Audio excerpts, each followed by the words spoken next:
videos, watch them all the time. Hoover, who watches Hoover? Yeah, and Blanc Valerio. I mean, I really enjoy watching the videos. And Dan's got his own style. There's no doubt about that. He'd be the first one to tell you. He doesn't hold anything back. He will tell it like it is. And sometimes people don't like that, but sometimes the truth hurts also. So, yep. But the main thing is we're here for safety, and we're seeing the YouTube channel as actually all the YouTube channel safety. Everyone talking about it. Our numbers are coming down, so that's a good thing.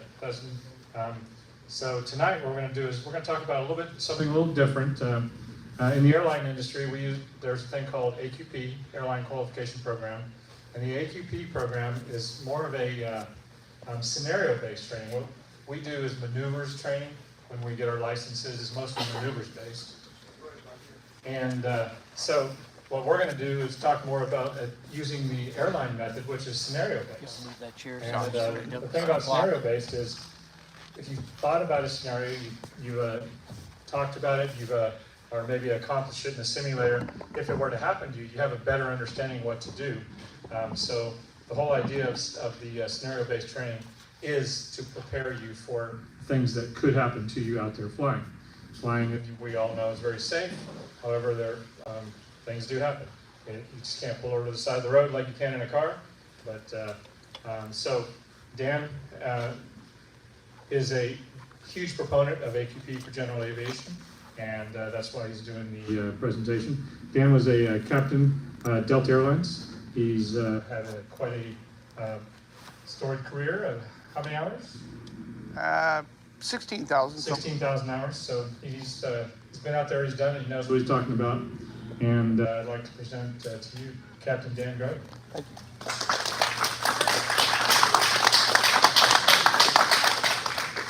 All right, thank you. A little bit. No, it's okay. Okay.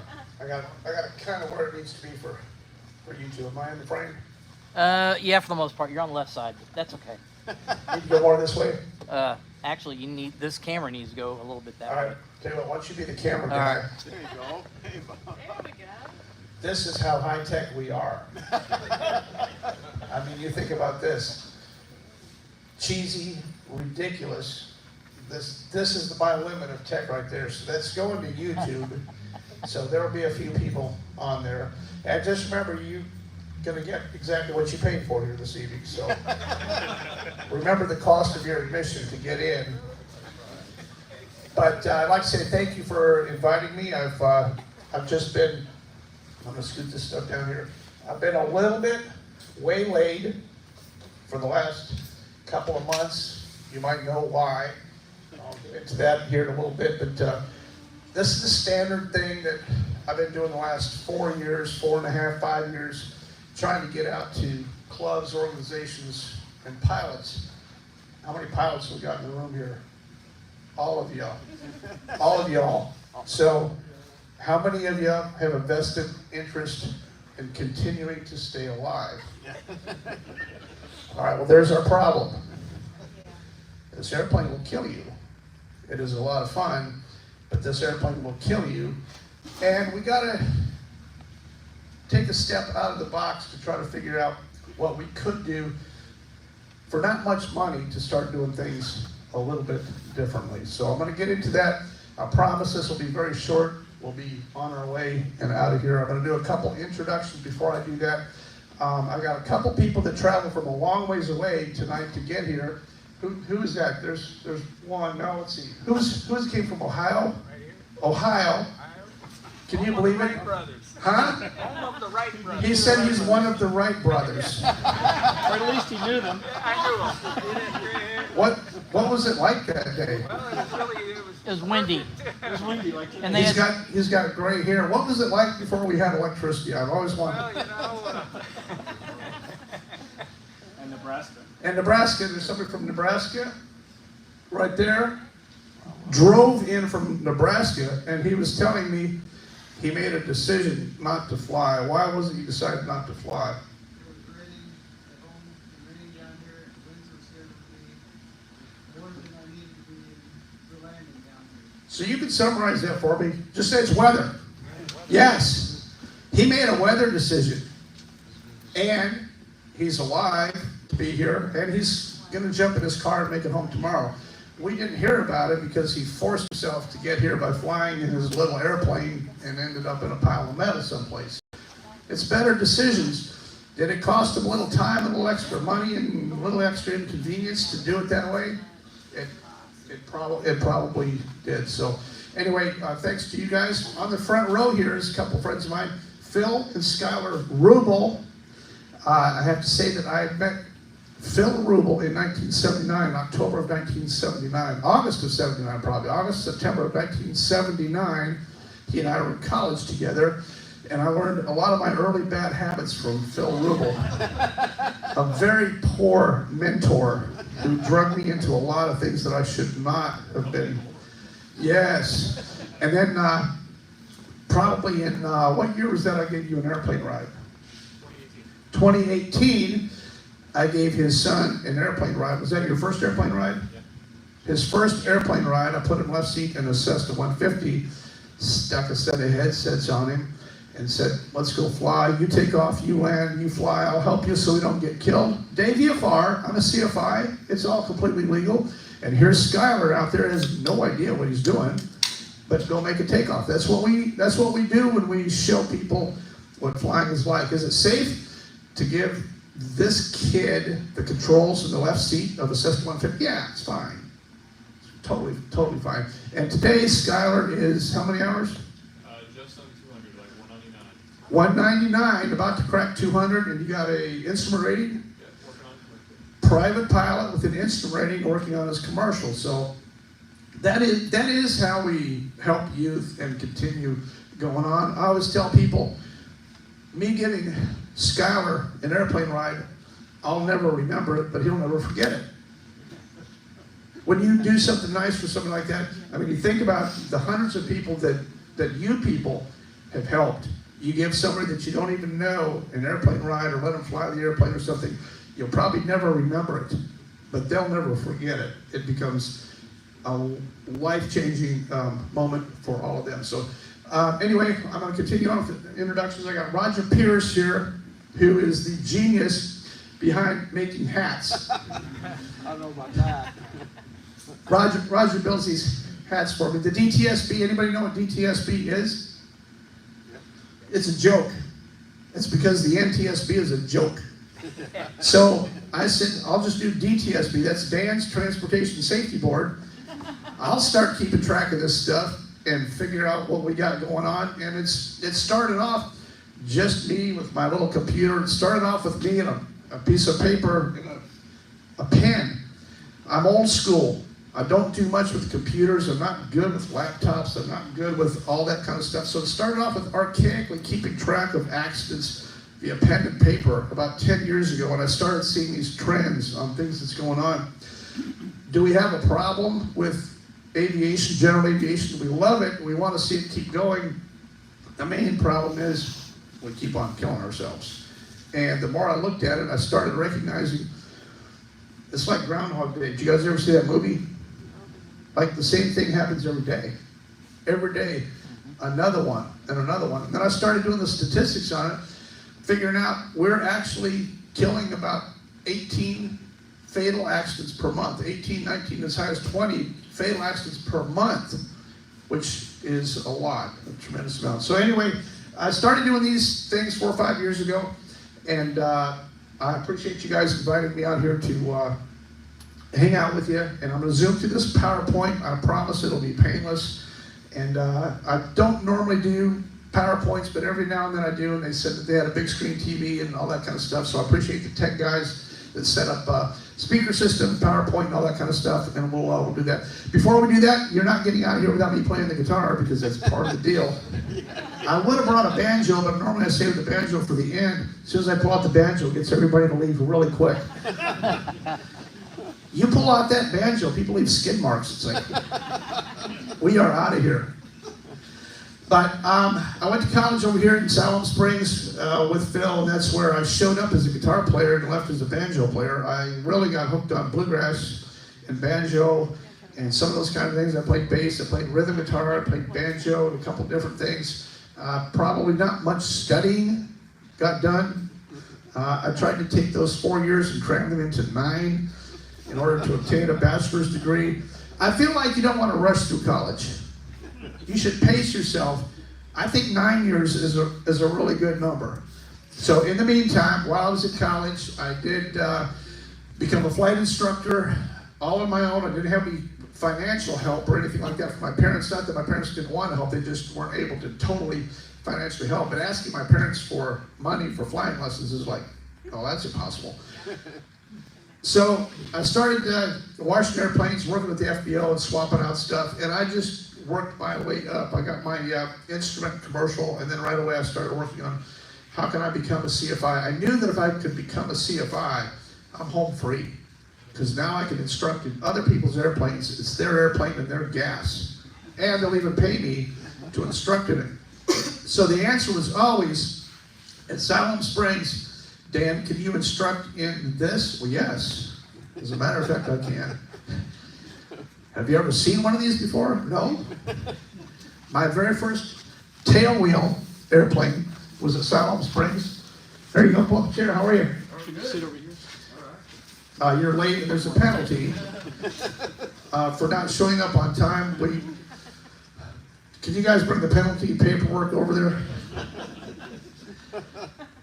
My very first tailwheel airplane was a Cessna 170, and somebody bought the Cessna 170 and showed up on the ramp. I didn't know that there was that big of a difference, but he wanted lessons in the Cessna 170, and he showed up and said, Dan, can you give me lessons in my Cessna 170? Well, yes. Of course I can. But I'm trying to build time. I'm trying to do everything I'm supposed to do. And I can tell you that very first takeoff in a Cessna 170 was a little on the wobbly side, and it's the blind leading the blind. But we used a long runway, calm winds. I said, let's just use a notch of flaps, put it in the air. Let's just add the throttle real carefully and fly this thing up off the ground. And then we'll go up and fly around a little bit. We'll kind of see. I know what a Cessna 170 felt like. I've never flown a 170. And then coming back in, we didn't have grass available, so we elected for a full stop landing, full flaps in the grass, in a wheel, three-point landing. We just kind of and made it, and did not ground loop. And I was like, oh, thank you. We're back on the ground. So that was how all that stuff started. I ended up flying for Walmart. I stayed over there. I built time. I got multi-engine time, got multi-engine instructor, and I got hired by Walmart. I ended up flying. I moved to Bentonville and flew for Walmart. And from there, you're kind of off to the races. As a pilot, once you end up with a little bit of turbine time and all that kind of stuff, you're kind of off the races. So I know you guys are begging for it. I can see it in your eyes right now. You want to hear this guitar, don't you? All right, I'm gonna put the microphone down here, but this is some of the stuff that we normally do here. I don't have a lapel mic, so I'm just gonna play the guitar here. But I use these things right here. These are called finger picks, and this is what I learned when I was in Arkansas back in 1980. They handed me a set of these and said, put these on your fingers and hold the banjo, and it's gonna be good. Now the problem is, you got to teach your fingers what to do. It does not come naturally. First of all, these don't feel very good on your fingers, and it's completely unnatural to have these on your fingers while you're training to play the guitar. What I did was I took my banjo skills and I converted them over to guitar. So I can still play the banjo. I'm using these, but now I use these on the guitar, and this is the same style that Jim Croce and James Taylor and some of those Peter, Paul, and Mary, they did. This is finger style, and it's what I became really attracted to in the early days of music when I was still learning to play and all that kind of stuff. So here's what it sounds like, and I'm actually going to have a demonstration here because I can show you guys exactly how to do this. If you want to, no, it's okay, I'll just set this down, sorry. If you want to learn how to do this, I'm going to show you exactly just in like 30 seconds. I'll show you how to be a guitar player really easy because it's super simple. We just count to 8, watch this.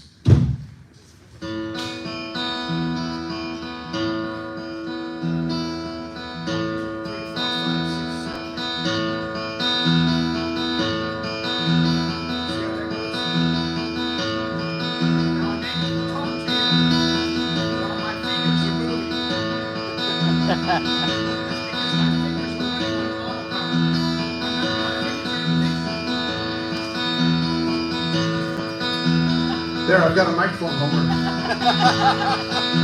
Do you do windows? My car needs washing. And I've also got a speed control on this thing, so it goes like this. I can still talk to you while I'm playing the guitar. How come that is that I can talk to you and my fingers do that? What's that called when I can do that? Ambidextrous. Muscle memory.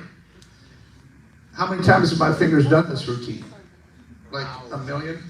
They do their deal all by themselves. It's like being a pilot when something really bad happens to you. Are you going to have to stop and think about it? Or are you going to be conditioned to do the right thing instantly? If you have muscle memory and conditioning, you're going to live. If you have to stop and think about it, I've seen David play the guitar. You know what he looks like when he plays the guitar? He goes like this, and he squints.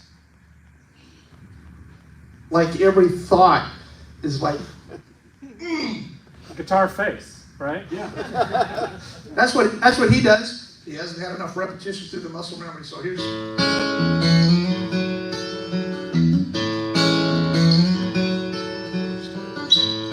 I've just arrived in Oklahoma. I got a little bit of allergy here, and my voice is not fully recovered from my little airplane accident. I ended up on quite a bit of morphine for a long time, and it did something to my vocal cords, which still has not recovered here yet. But here's a James Taylor song.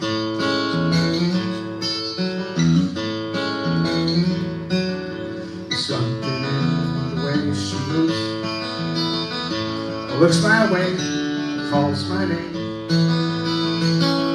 She always seems to change my mind. Here, I'll do a different one for you.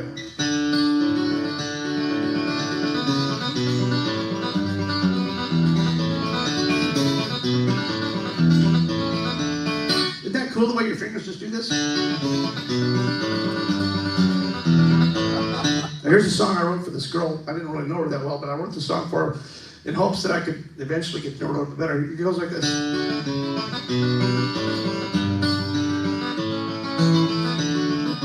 You can say it's crazy,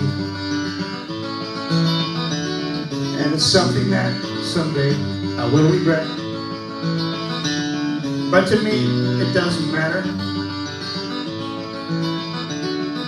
'cause all that really means is she doesn't love me yet.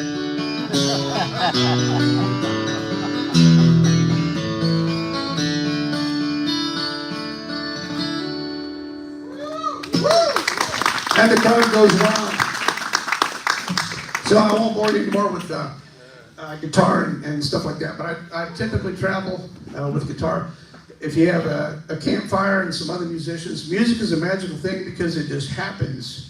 It just happens naturally when people have that amount of conditioning and experience. Musicians, bluegrass musicians, we don't use music. You'll never see a bluegrass musician sitting there with a sheet of paper out reading sheet music.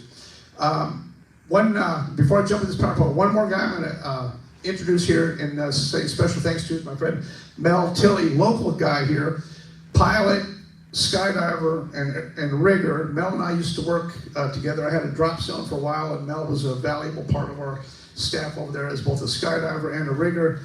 He brought a little bit of stuff out. I'm doing this special thing on D.B. Cooper again, coming up. The D.B. Cooper thing just never goes away. But we had to look at a little bit of gear for that stuff. So anyway, I'm going to jump in and show you this PowerPoint. I don't normally do PowerPoints, but I'll zoom this through here. Probable Cause, that's my YouTube channel.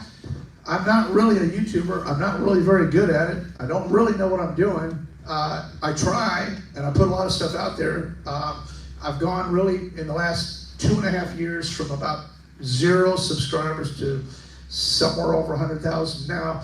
But each video that I put out, especially the Sunday night ones, I'm trying to give you an update on what's going on. I really feel like we're not getting the information out there fast enough. Whoever has been flying around in an aircraft with an oil pressure indicator that indicates data 7 days old. So if you're flying around, you're looking at the indication of what you had 7 days ago, and it runs continuously 7 days behind. Well, what good is that? You know what you need? You need an oil pressure indicator that indicates instantly exactly what's going on. That's real-time data, and the thing that we don't have today is real-time data. Whenever an accident happens and somebody gets hurt, we forget about it. It's several years before we ever figure out what's going on. So I started this YouTube channel, and I'm gonna zoom through this. RUE, anybody know what this is? I throw this up there a lot, nobody ever knows what this is. The E is red. So that's, are you ready? I'm trying to ask you, are you ready? In order to stay alive in your airplane, you have to be ready. How can you be ready? You've got to be conditioned. You have to be anticipating what's about to happen to you, and there's nothing in your private pilot training that's going to give you that. Are you ready? I'll throw that up there every now and then. Here's the screen. I'm going to read this. This is out of Flying Magazine. It says, flight reviews mostly fail in their job of providing ongoing safety because CFIs refer back to the ACS, which is your advisory or your airman certification standards. Known territory, but really training and testing document. The ACS was not designed for pilot proficiency. The ACS, which is what you use to become a pilot of any kind, is not designed for what's going to happen to you after you become a pilot. That's all it is. It's like taking your driver's test. You can take a driver's test and learn, can you drive down the road? Can you parallel park? That's good. But they don't take the kid out, they don't put him on a rainy, wet road and drop a wheel off in the ditch or change a tire. They don't tell you what's going to happen to you after you get your driver's license, because as a kid, all those things are going to happen to you. In your car, your car's going to go off the road, you're going to hit a sign, you're going to jump a curb, all those things are going to happen. So the difference is training versus conditioning. FAA is 100% training. AQP is 100% conditioning, and I know I keep on throwing around that term AQP, Advanced Qualification Program. I didn't think of it, and I didn't make it up. It's not me. The airlines got together years ago and said, we need to stop crashing airlines. Let's find a way to figure out how we can stop crashing airlines. So what they did is they got a small room with a bunch of guys and sat around a table with a whole bunch of Doritos, and they said, what can we do? Well, let's do our check rides so that we only check our pilots on the things that are known to have happened to them before out flying around. So who's ever been flying around in a 737 and inadvertently got themselves into a steep turn? Well, doesn't really happen. Or who's ever been in a 737 flying along and found themselves needing to do a chandelle? We don't really do those either, and the chandelle's not really going to save them. Is it a training maneuver? Yes. If you can do a chandelle, maybe you can control the aircraft. That's good. Is it going to help? Is the chandelle going to help you in time of crisis? Probably not. Is the S-turn across the road ever going to save your bacon? No, it's not going to. 100% of everything the FAA has is training. 100% of what AQP is conditioning. The airlines took this concept, they said, let's only give our guys information on conditioning and what's about to happen to them. Let's build all of our training, both initial and recurrent training, based on the things that we know for sure are going to happen to them while they're out there flying. So did it work? Oh yeah, worked really good. We used to have a really bad accident rate in the 121 world. As soon as AQP came around, all that stuff went to zero, literally zero. I mean, with the exception of a few one-off absurd things, but we don't have those kind of problems, and that's because airline pilots today are continuously trained on two things, AQP and men maneuvering speed. And you people out here fixing to go someplace and fly someplace else, you're gonna hear about AQP and you're gonna hear about men maneuvering speed. Here's, I know you're not understanding, but I'm going to get to it. Here's, I'll back up and show, this is the Lockheed that crashed that I was in June. Absolutely an AQP scenario. Dan was not paying attention. I wasn't the CFI or the MEI. I was along on the ride. After the flight landed, after we rolled out, after all the danger was over, I was not paying attention. I was already thinking about where we were going to dinner with the pilot. We were rolling out, he went to add brakes, he added both brakes together and only the left brake grabbed. I looked up as the airplane was leaving the runway and we're headed for the bushes. Now what I didn't know was there's a tree inside there. like a big one. And we hit the tree, only tree on the airport, and we got it. Like 12 o'clock, like right down the middle. So we went from about 40 miles an hour to 0 instantly. The tree came all the way up through the nose of this Lockheed there. There's me in the hospital. I was in the right seat. It took an hour and 40 minutes to get me out of there. We couldn't get the right engine shut down. Everybody's hurt very badly. I had head wounds and a leg that I'm still recovering from, but everybody's going to live. The main thing was it didn't burn. Now with an engine running, what kind of pumps are running that you can't shut off? Fuel pump is running. Oil pump's running. Vacuum pump's running. Every accessory is still turning. We couldn't shut the engine off. All our fuel lines and oil lines in the cockpit were broken. So now I'm covered up in blood and oil and gas, which is not a good feeling, knowing how much flame there is around here, and this thing surely is going to blow up. My only question was, am I going to die quickly or slowly? That's all I wanted to know. Is this going to be a slow roast where I scream for like 5 minutes and can't get out? Or is it going to be an explosion and I'm dead instantly? That's literally the only thought I had at the time. How fast is this going to happen? I hope it's just one big explosion and I never feel a thing.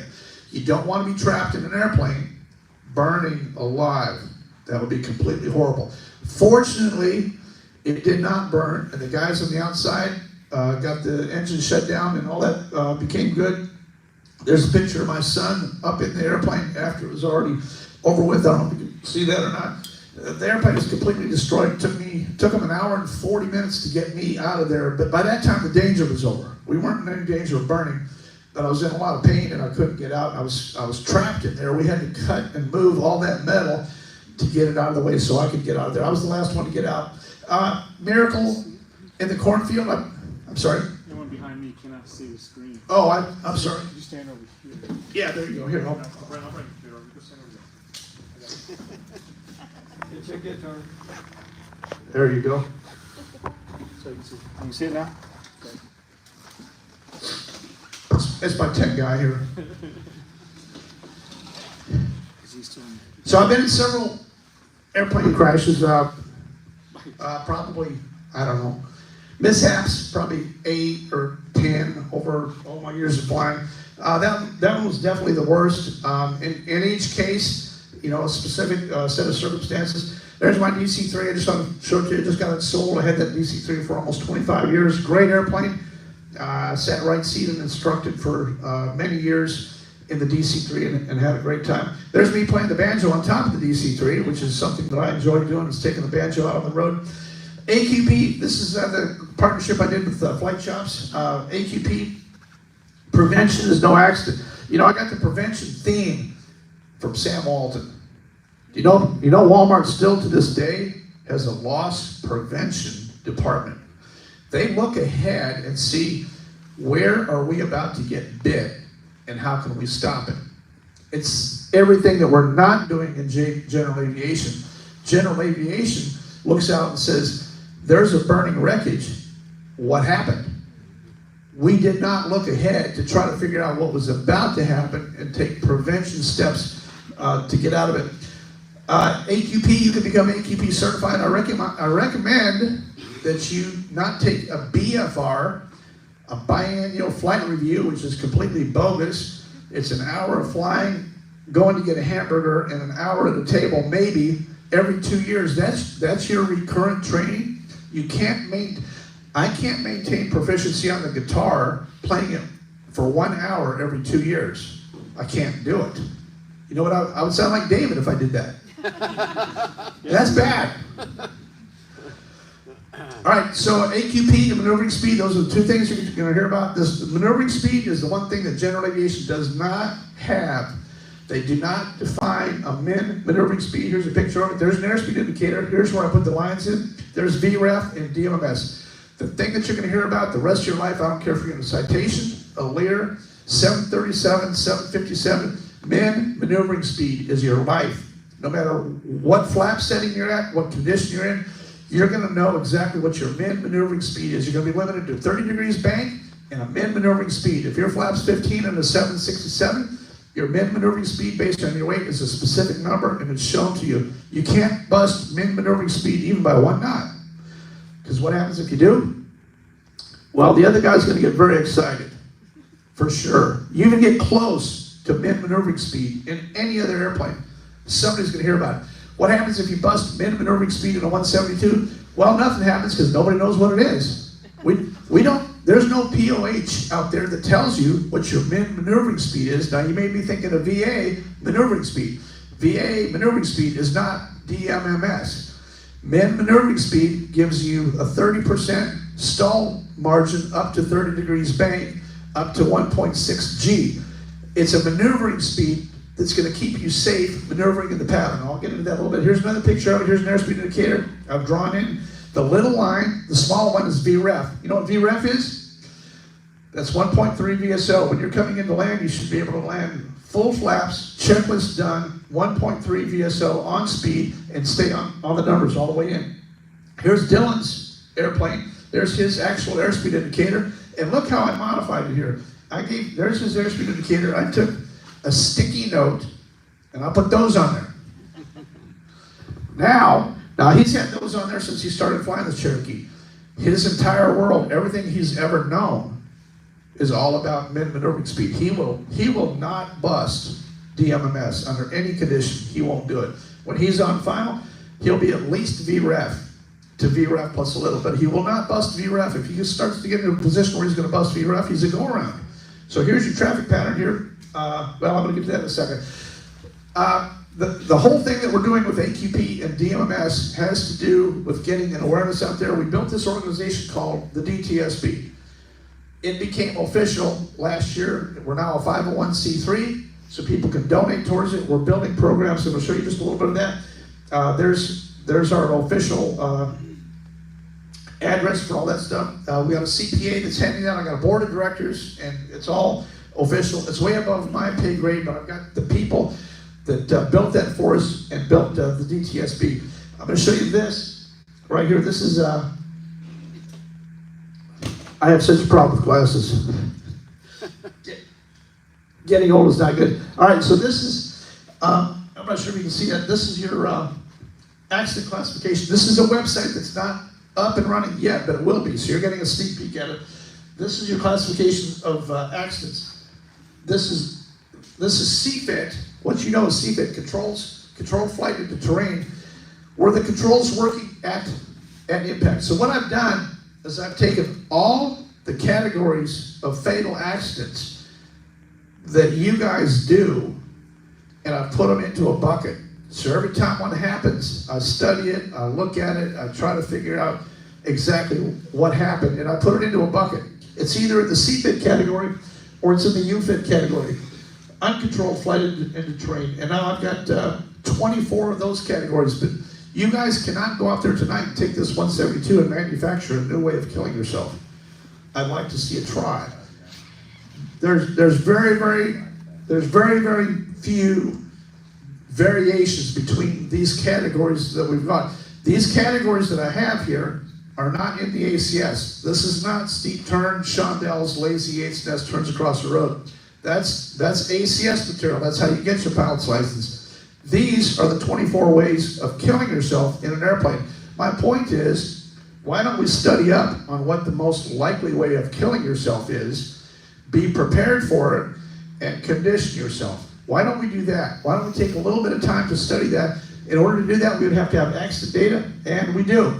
So now onto the website here.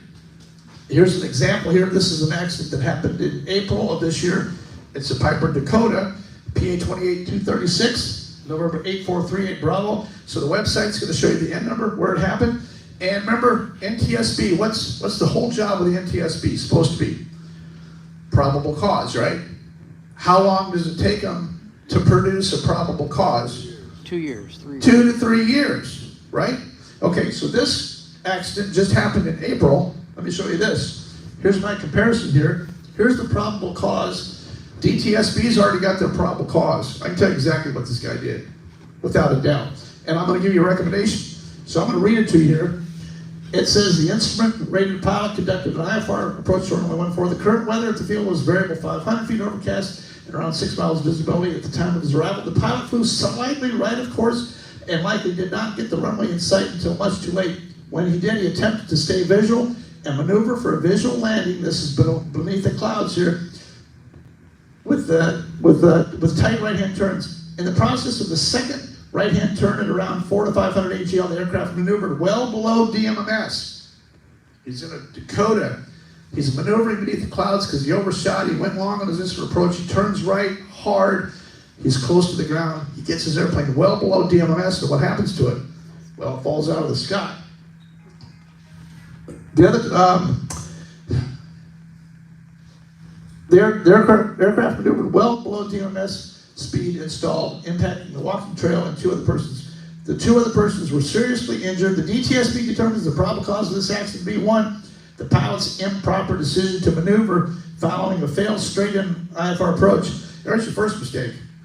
He went down below the clouds, low vis, and tried to crank his airplane over to turn it around to another runway. Shouldn't have done that. You failed your straight-in approach, your missed approach. Go back out and try it again. He tried to maneuver. Number 2, it says the pilot's failure to be aware of and honor DMMS limitations during the maneuvering attempt. If you're gonna maneuver, at least honor DMMS and don't bust that min speed for having that airplane cranked over. And then on DTSB has a recommendation here. The DTSB recommends that all pilots of all aircraft become familiar with DMMS and honoring both IMC and VMC conditions.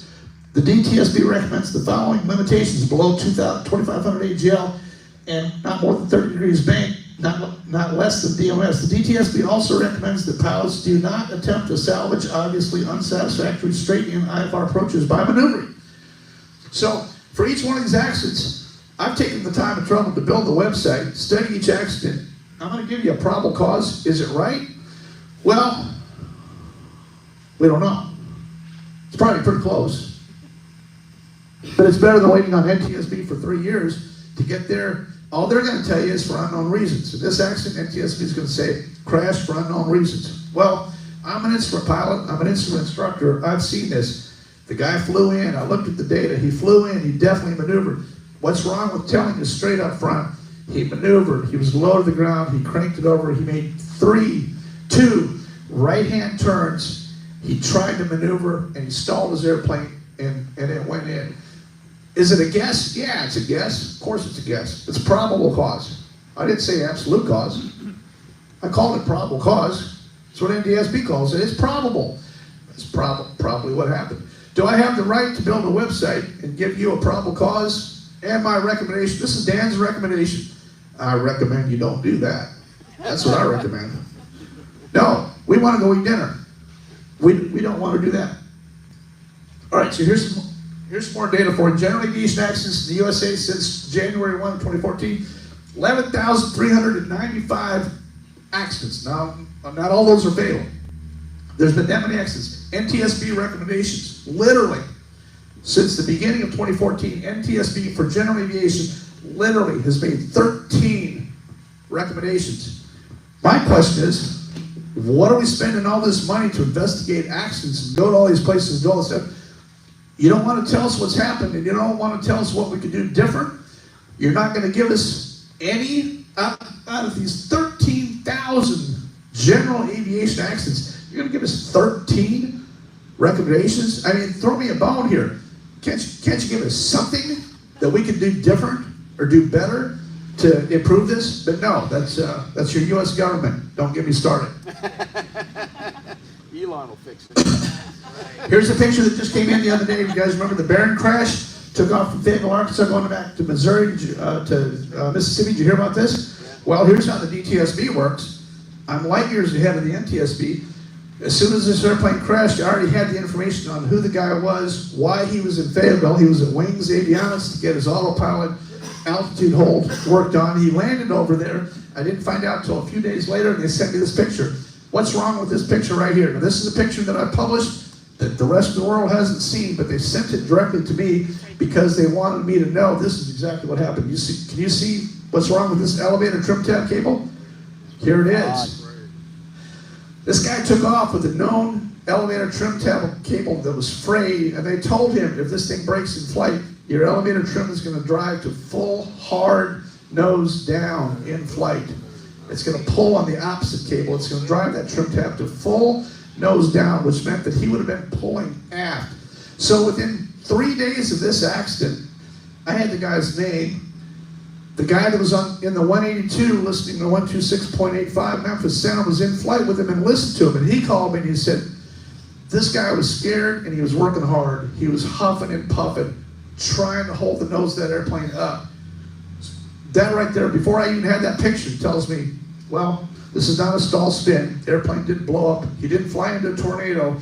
None of those things are on the table. Something happened trying to drive this nose towards the earth, and that's how the airplane hit, nose towards the earth. That's how I do all this stuff. My phone just rings. People call me. They tell me, I'm not supposed to tell you, but here's the deal on this. Here's who he was. This whole deal with, this one is extremely common. It happens all the time. Here's my data. I'll show this to you.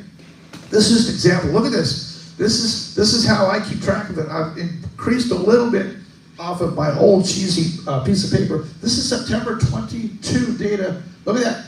28 fatals in the month. These are 28 pilots that are not coming home, ever. 28 of them in the month of September. Our data, how can we learn? They still haven't produced any probable cause off of any one of these. Every one of these guys gave his life so you could learn what not to do. We still haven't learned anything off of any one of these. Not a one. There's nobody in this room knows what any of these guys did wrong. Not one of you. And I think that's a crying shame. Here's what we got for the month of November. We're doing a lot better, and I'm going to show you the data. November, this is real-time data. November so far, we've only had 2. That was the helicopter down in Louisiana and the Honda jet out in Arizona.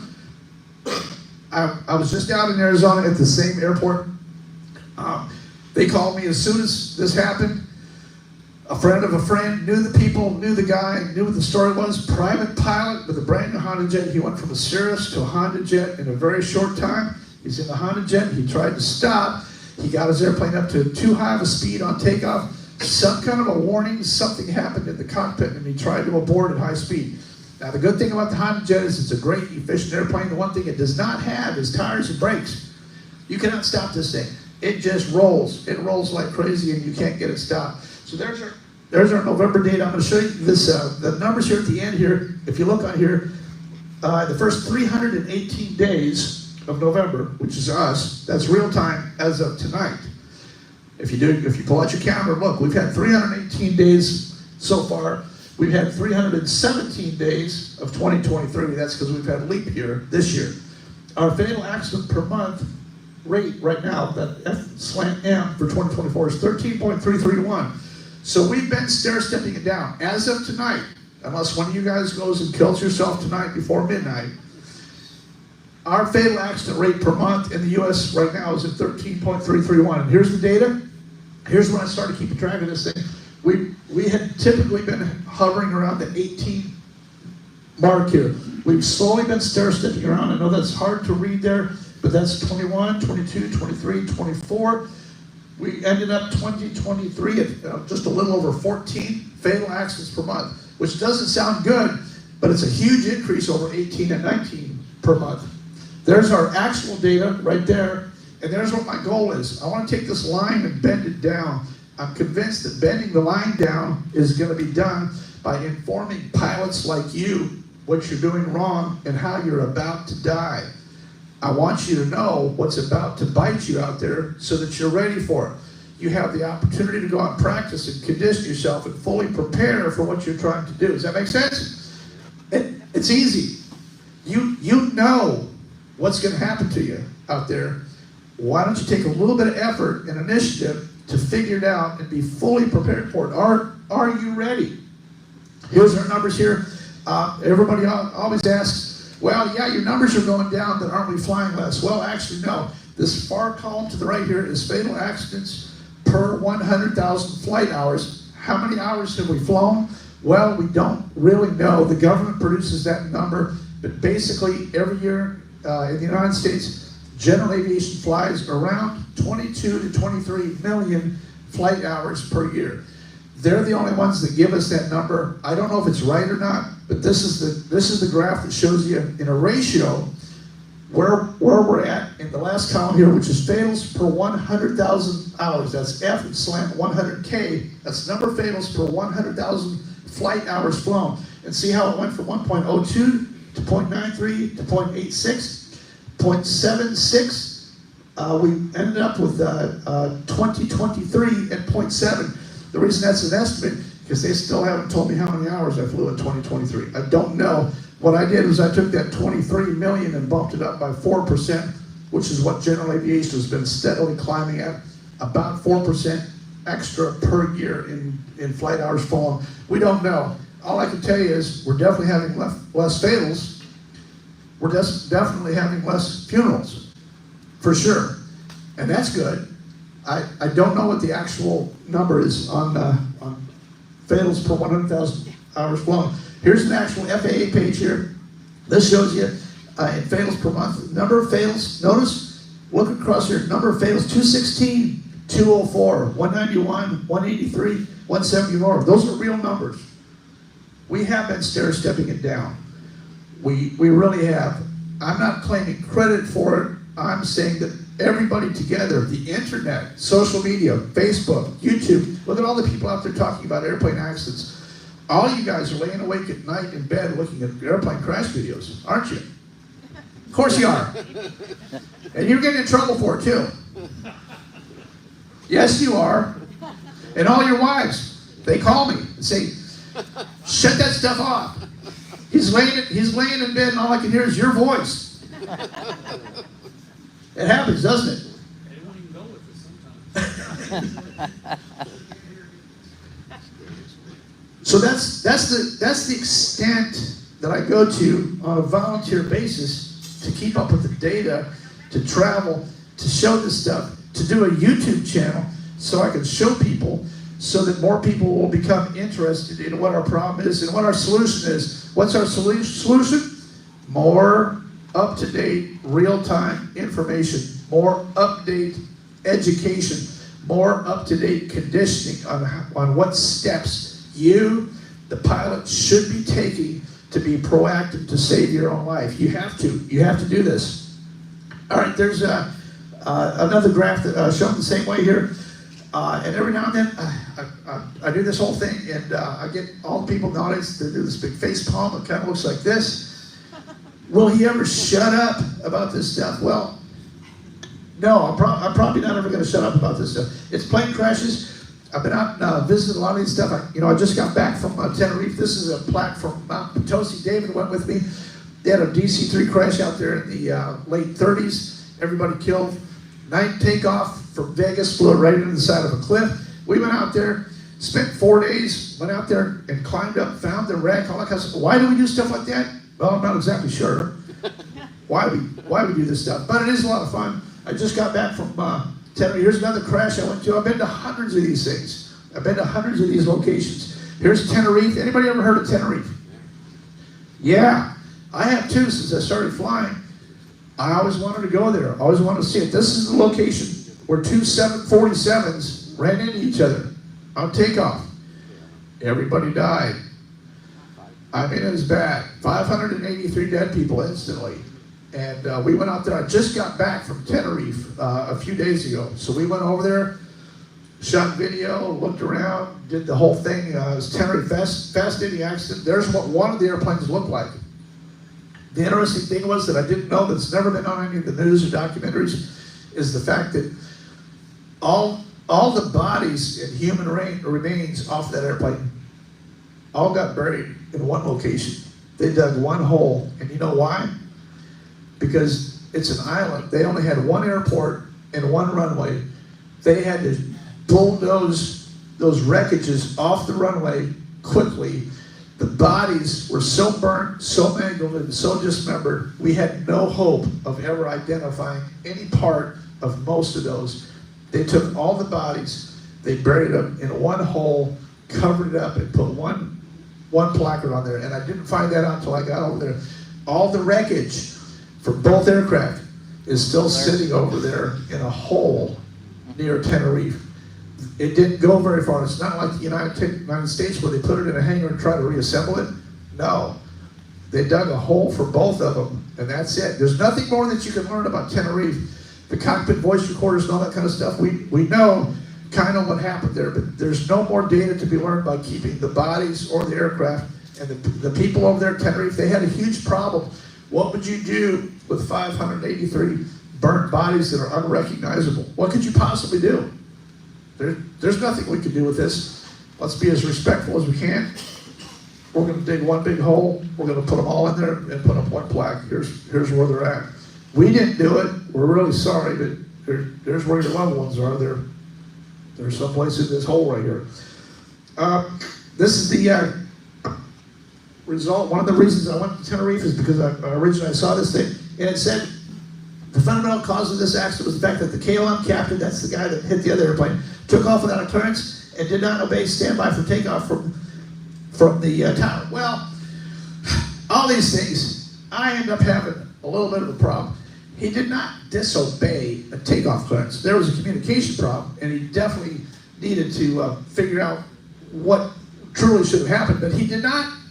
Who in here would go out here on the runway at Riverside and disobey the tower intentionally?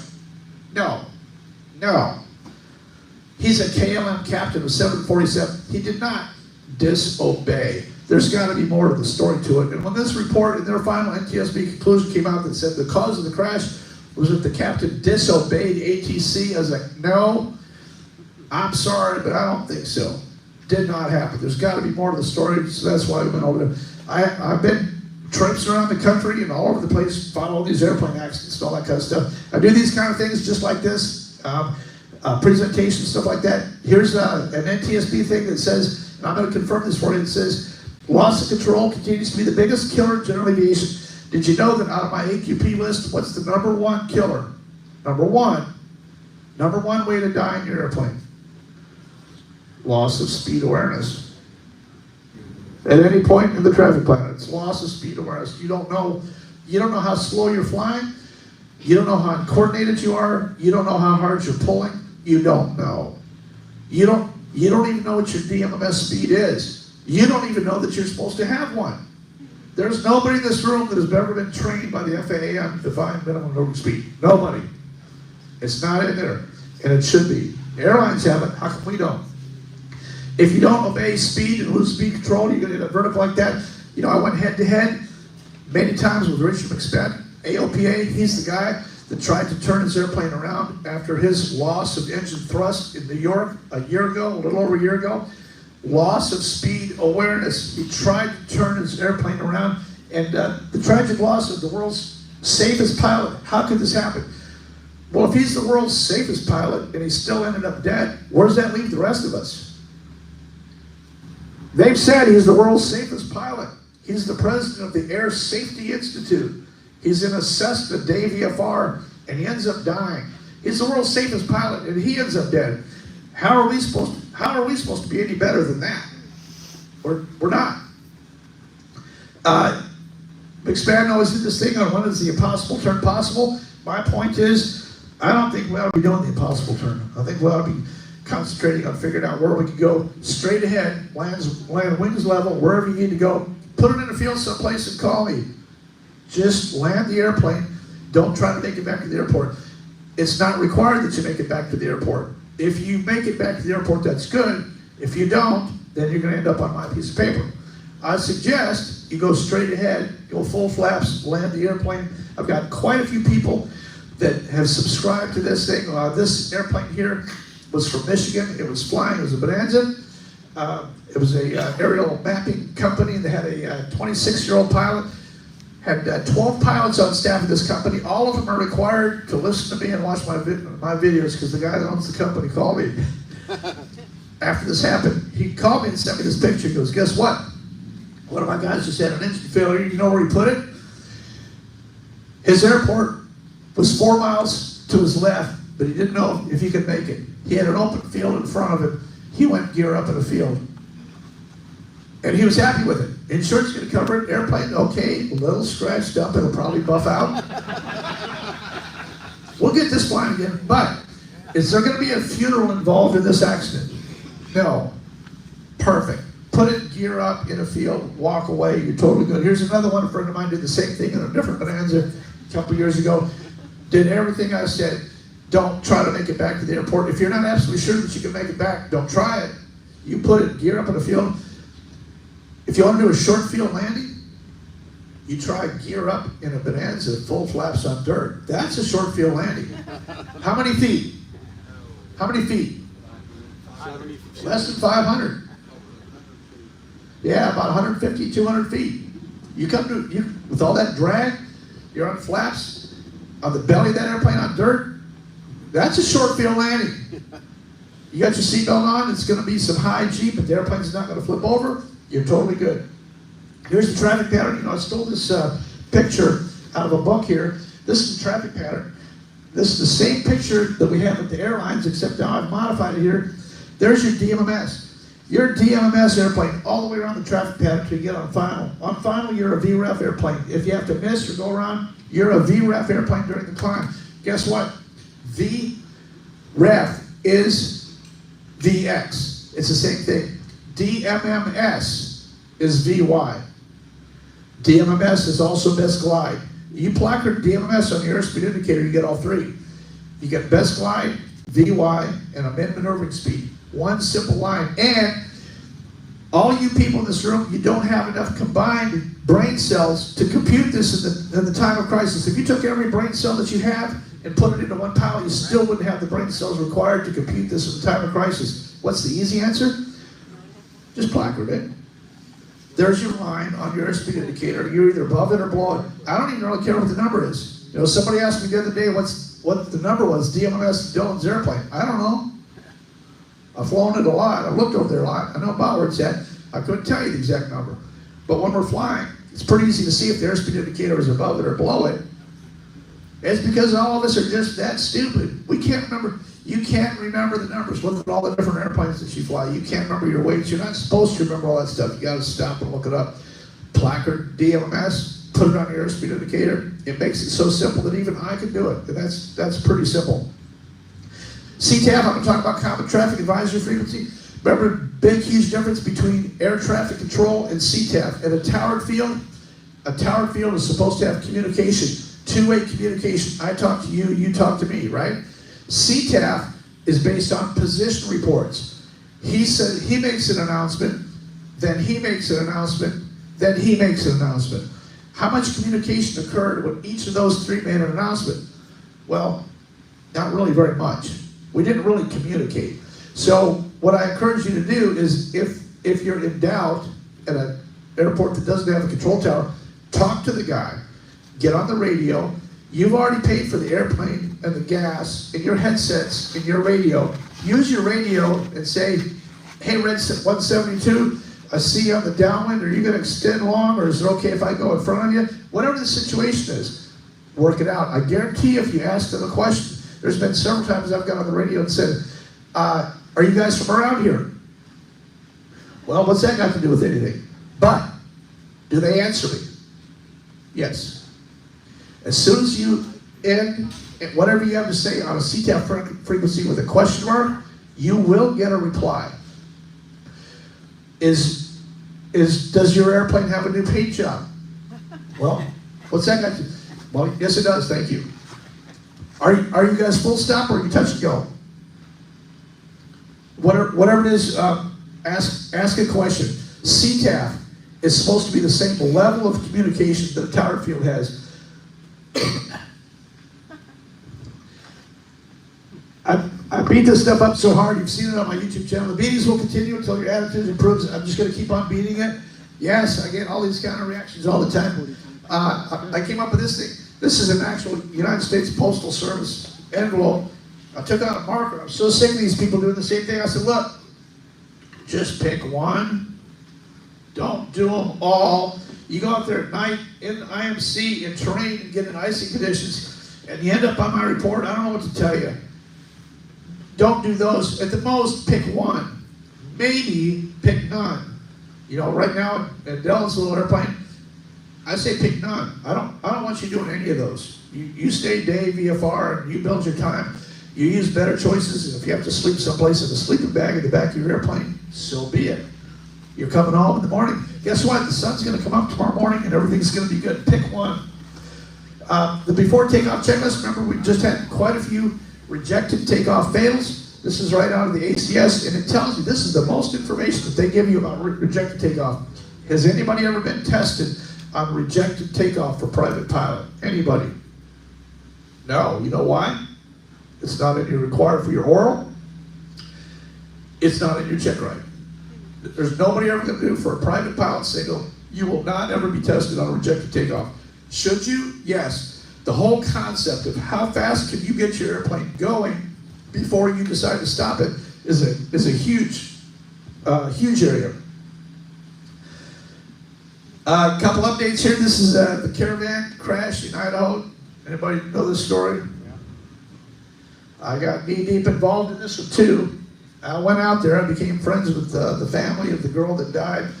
I ended up out there, and TSB did not travel to the location, and NTSB left that wreckage. They pulled the wreckage off the roof. They took the tower. This is the girl that hit the girl in the Caravan that hit the potato plant in Idaho. I went out there and I looked at it and I was like, holy cow. I flew the approach. I rented an airplane and flew the approach and looked at it. The GPS LNAV approach to that runway takes you right into those stacks. How could this be possible? There's smokestacks for a potato plant. So I went out there. The second or third time I was out there, the tower that she hit had been taken off the building and moved off the building to a junk area beside the railway track. And I found it. I hadn't seen it before, but I found it. Guess what? The light was still on the tower in the same position. And all that stuff was fixed to be hauled off. So I took the light, sent it back to the attorney who's handling the lawsuit for the deceased family. And we have that now. It's been entered into evidence. That trial occurs in February of this year. But the entire potato plant, the city, the counties, all that stuff, they're all on the hook because they knew what they did is they built the potato plant and built the stacks, never applied for approval for putting those stacks in place. The whole thing was completely illegal. And we have all the deposition. I'll show you just one piece of the deposition. I got all the paperwork. They're feeding this stuff all the time. This is the guy that runs the plant out there.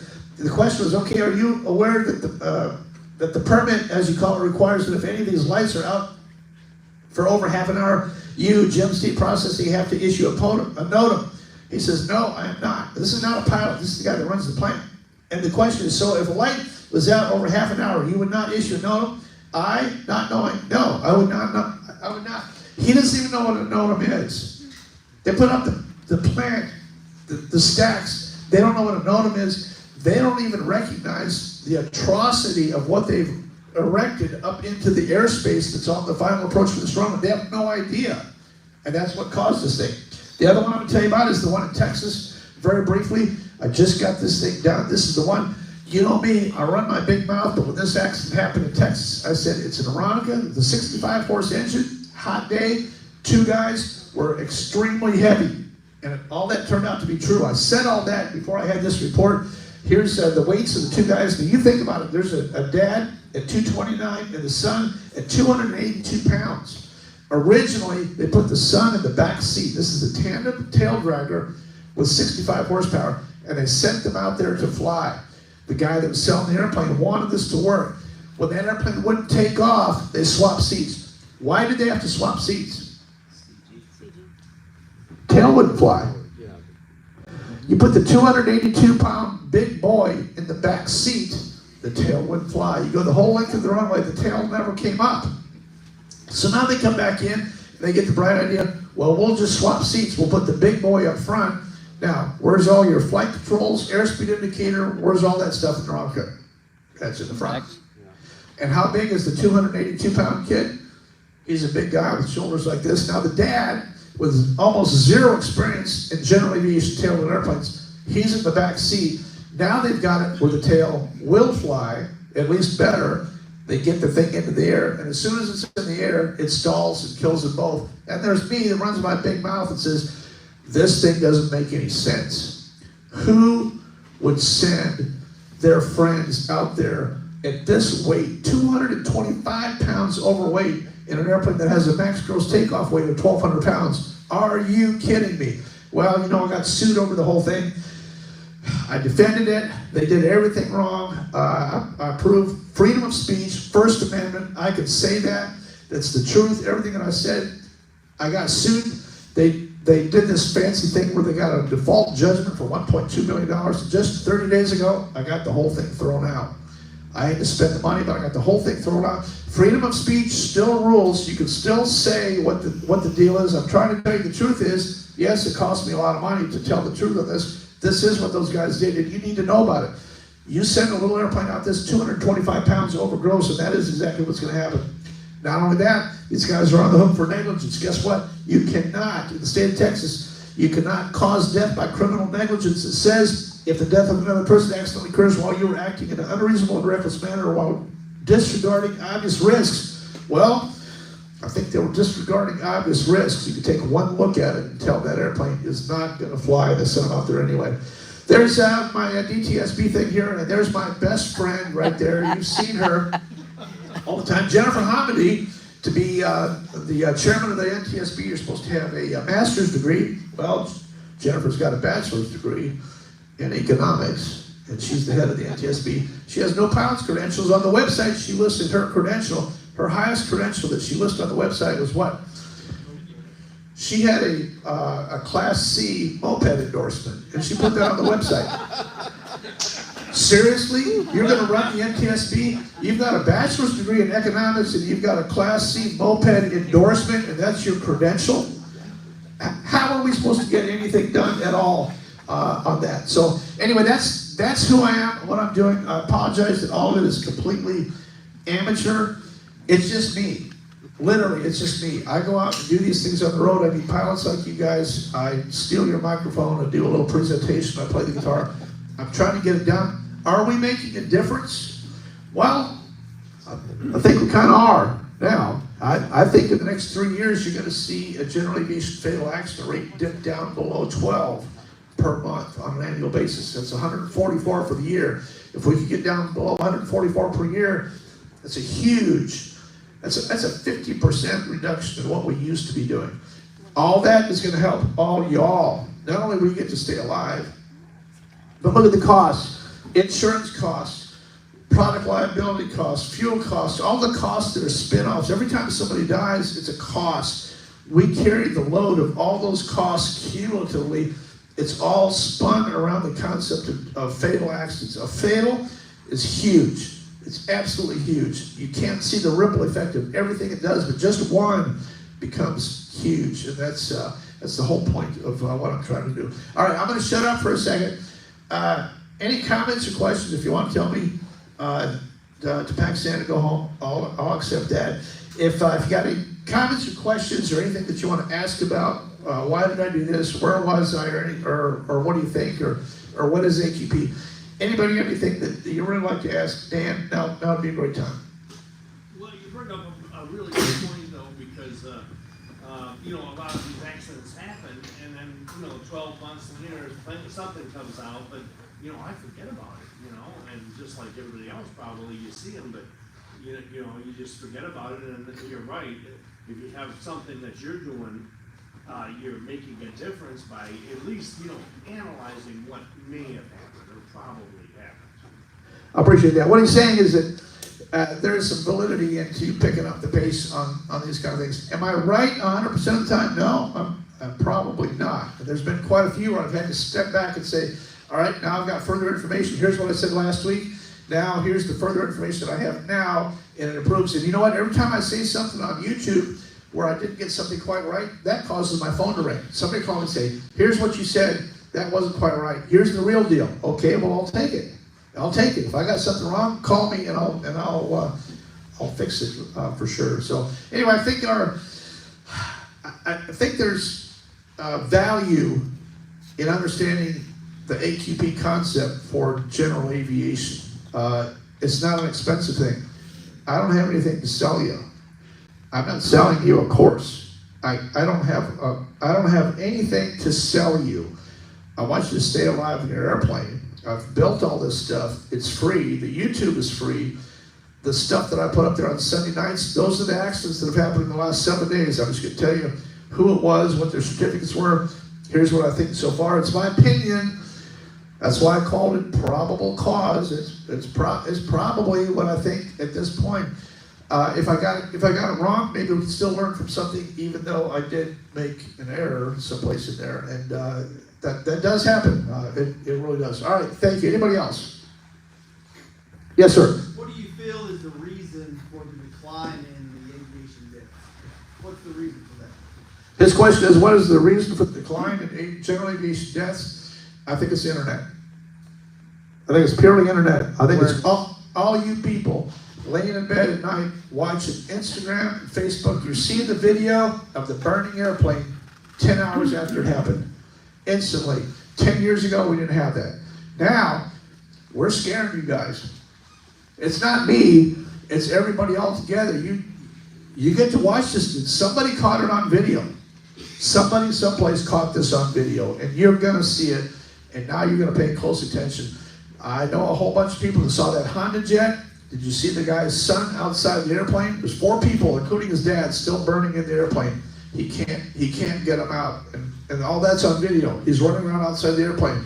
That's an image that'll be forever stamped in my brain. That's his dad in there burning alive. There's nothing he can do. Well, we should have learned how to do a rejected takeoff before we got to that point. I hope there's some pilots out there that see that video and go, I don't ever want to do that. I'm not ever going to try to stop that airplane with that thrust rating on that short of a runway at that density altitude. I will not get it up to 110 and attempt to stop. I can't do it. Somebody someplace has to learn something on that, and I'm afraid it has to do with seeing the data quicker and seeing the graphic images.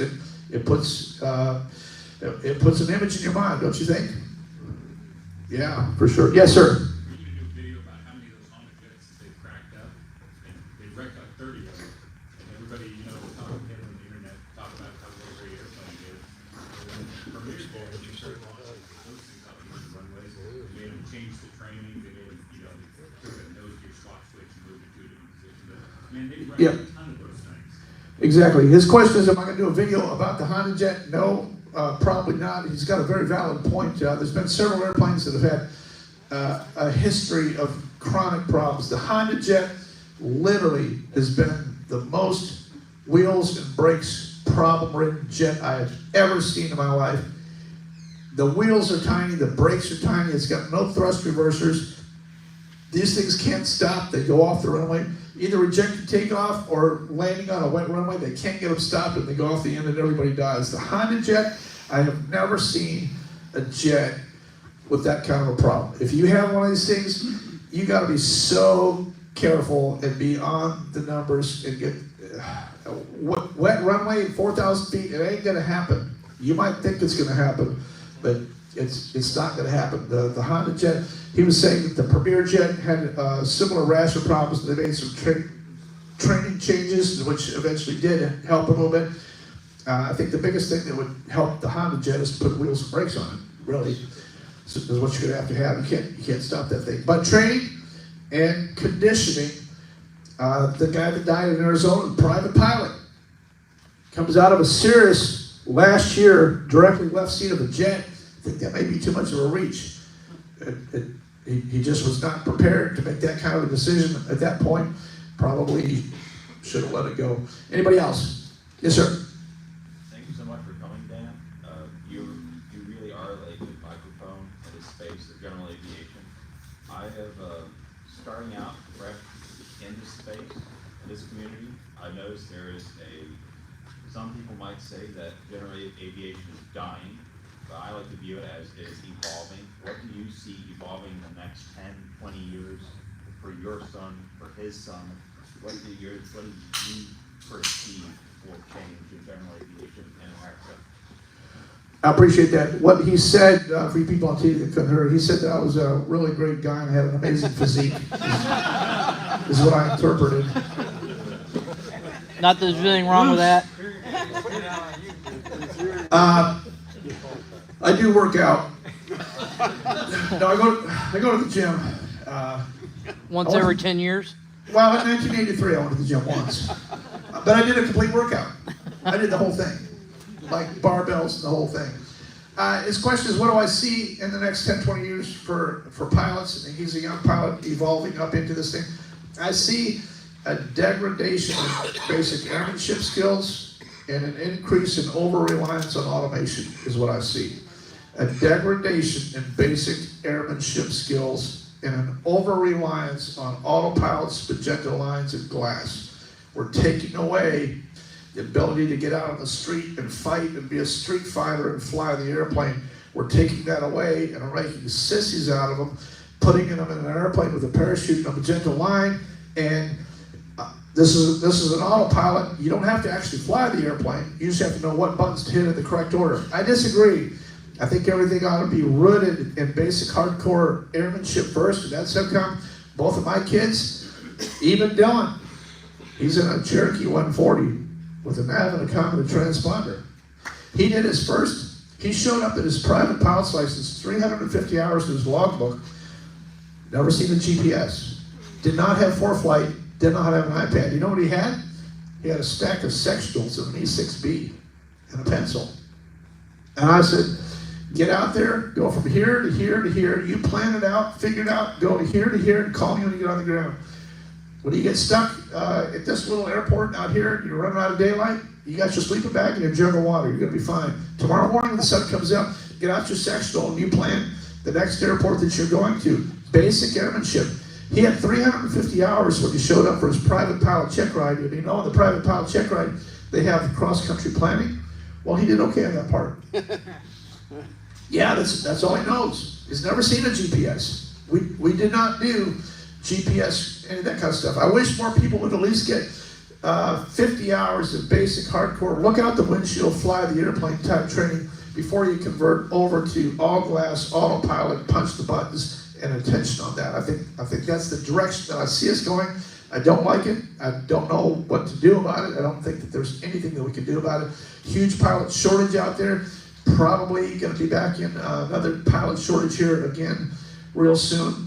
They just have to have the bodies. They've got to have the bodies, and the faster you can get through flight school, the faster it is. It's all automation. I truly wish it wasn't like that. Great question though. Anybody else? How can a pilot find a local AQP instructor? That's a really good question. The question is, how can a pilot find a local AQP instructor?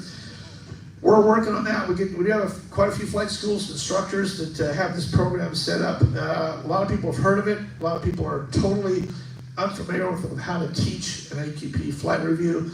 That's probably one of the next segments I'm going to build, is how to conduct an AQP flight review so you can see it step by step. What I'm looking for, I've done probably 100 of them now. It's amazing. When I do an AQP flight review, I don't do a single stall or steep turn. Think about that. I could give you a flight review. We don't even talk about stalls. I'm not going to give you a stall. I don't want to see your stall, and I don't want to see your steep turn. You know what I'm going to give you? I'm going to give you a low tide or row tide. I'm going to give you a mid-maneuvering speed. I'm going to give you all those things that are probably going to happen to you in real life, one after the other after the other. I'm going to give you an engine failure at 3,500 feet directly over top of the airport. I'm going to chop your mixture. Yes. You got nothing. Will you be able to spiral down and make it onto the runway? Either direction, either way, will you be able to spiral down and land on the runway safely? Would you recognize that I would say more than 90% of applicants that I give that to as a surprise cannot do it. From 3,500 feet AGL directly over top of the airport, cannot hit the runway. Most end up short. Most end up short every time. You know why? That's not something they practice. They just don't practice it. Great question. Anybody else? We'll get out of here. Yes, sir. Yeah, I've heard that it's a lot different just cutting the mixture versus just cutting the back to idle. It gets a lot heavier. Yeah, people start crying a little bit. His question is, there a difference between cutting the mixture and cutting the throttle? Yeah, a little bit. Depends on the airplane. Depends on what it is. On a constant speed prop airplane, you get a little bit of residual due to the position of the prop control, things like that. But basically the main reaction that you get is an induced elevated level of fear when they know it's a real one. In fact, I gave a flight review, I don't know, probably 6 months ago or something like that. We were over top of the airport. I knew what was coming, but he did not. So we ended up over top of this airport. Day VFR is perfect.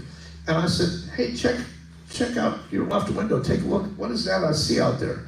And when he looked to the left, it's a 172. I reached down and just turned the fuel selector to off.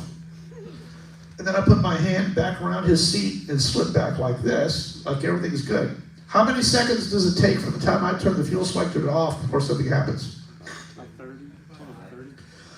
Not very long, 10, 12, 14 seconds, something like that. Not very long, but when that thing quits and he sees that it's not my hand messing with anything, what? So what's the guy do? Pulls back on the yoke. We're already at a marginal speed. Out of fear and panic, he pulls back on the yoke, and he's already going, what did you do? What did you do? What did you do? And he's playing with the throttle and the mixture. Of course, nothing's going to happen because the fuel valve is still off. And, you know, we're totally safe. We're above the airport. Just don't stall the airplane. So, well, just fly the airplane. Can you figure it out? Can you figure it out? He had never stepped through the things. Well, let's play with the mixture. Let's turn the boost pumps on. Let's change fuel tanks. All the memory items of conditioning that you should do for an engine problem. Carb heat. If you're in an airplane that has carb heat, I'd go carb heat, boost pump on, and change tanks in the first 3 seconds. He never thought about it. Had not conditioned. Had not rehearsed it. All he was in was complete shock and surprise that my engine is quit and Dan didn't do it. He was convinced that I didn't do it. So we eventually ended up, he eventually figured it out, and I said, okay, you figured it out, but it took you way too long. Let's just leave it off and land the airplane. What? Yes. We'll just land the airplane, but we're counting on you. Don't mess this one up. So whenever you have one of those kind of deals, I get pretty involved in making sure that we're going to be good and we're going to actually land the airplane on that. So, all right, I'll take one more, then we got to get out of here. Anybody else? You give him a glider certificate with that too? Yeah, glider certificate. I like when you did it to the FAA guy in 150. Yes, I did. I did the same thing with the FAA years and years ago. He ended up, not only did he pull back, he ended up stalling and spinning the airplane. He spun it. He was so shocked that he pulled back, and we ended up in a full turn spin before I actually ended up fixing all this stuff. Okay, we're gonna be out here, and we got to my flight leaves to go back to Atlanta first thing tomorrow morning. But I want to say thank you again for Oklahoma Airmen's Club for hosting us tonight, and the meeting and the venue here is all very nice, and we appreciate that. And I want you guys to think about this stuff. I didn't come out here to make $10 off you. There's no way for me to make $10 off this thing. I want you to stay alive in your airplane. All of us together got to take this information, think about it, and find an altered way of staying alive in your airplane. Is that fair? Thank you. Absolutely. All right. Thanks again. Thank you for having me out here.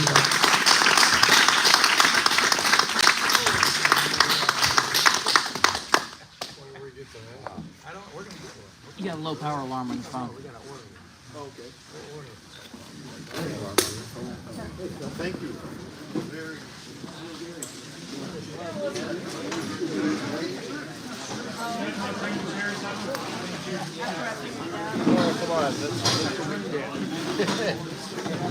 I got your email about the one stuff. Yeah, let's talk about that.